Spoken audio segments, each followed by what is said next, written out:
My workshop is my sanctuary, a place of sawdust and quiet focus. But for the past 6 months, my piece had a name, and his name was Caspian. He moved in next door with a blast of terrible music and a sense of entitlement so large it practically needed its own parking space, which unfortunately was usually mine. Not my designated spot, but the vital 10-foot clearance in front of my workshop's roll-up door. He'd park his absurdly large, lifted truck right there, turning my workspace into a prison for my creations. I had tried everything: polite notes, firm conversations, even showing him the damage he was doing to my small business when I missed a delivery window. He'd just flash a blindingly white smile, clap me on the shoulder, and say, "My bad, old man." I was just grabbing something. Then he'd do it again the very next day. This time was different, though. I had just put the final coat of polish on the Morty commission, a 12-foot mahogany dining table that was more art than furniture. It was the biggest project of my career, and the client was expecting it delivered for their anniversary dinner that night. I went to roll up the door, my heart swelling with pride, only to see the familiar, obnoxious chrome grille of Caspian's truck blocking my exit like a monument to his own arrogance. My blood ran cold. I hammered on his door, but the bass thumping from inside swallowed the sound. I called his phone twice, straight to voicemail.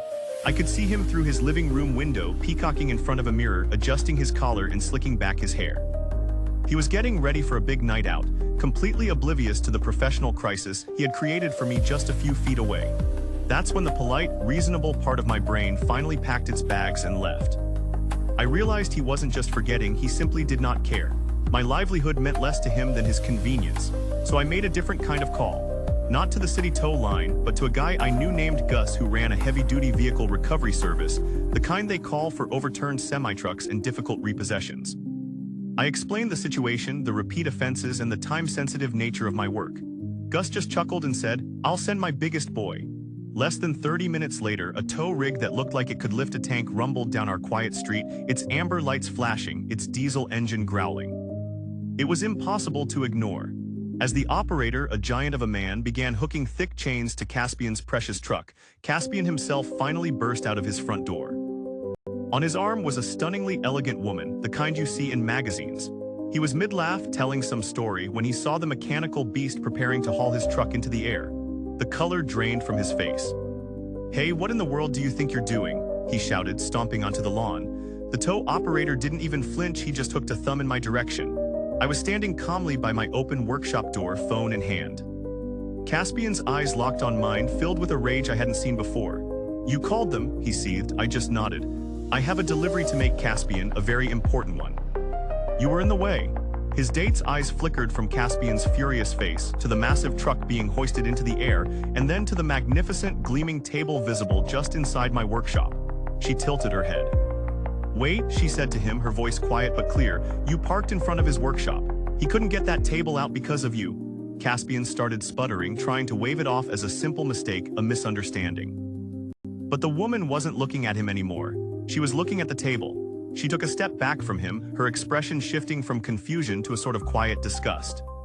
"My father is a cabinet maker," she said, her voice cutting through his excuses. "He builds things with his hands. To do something like this to block a man's work, that's not a mistake. It's a lack of character."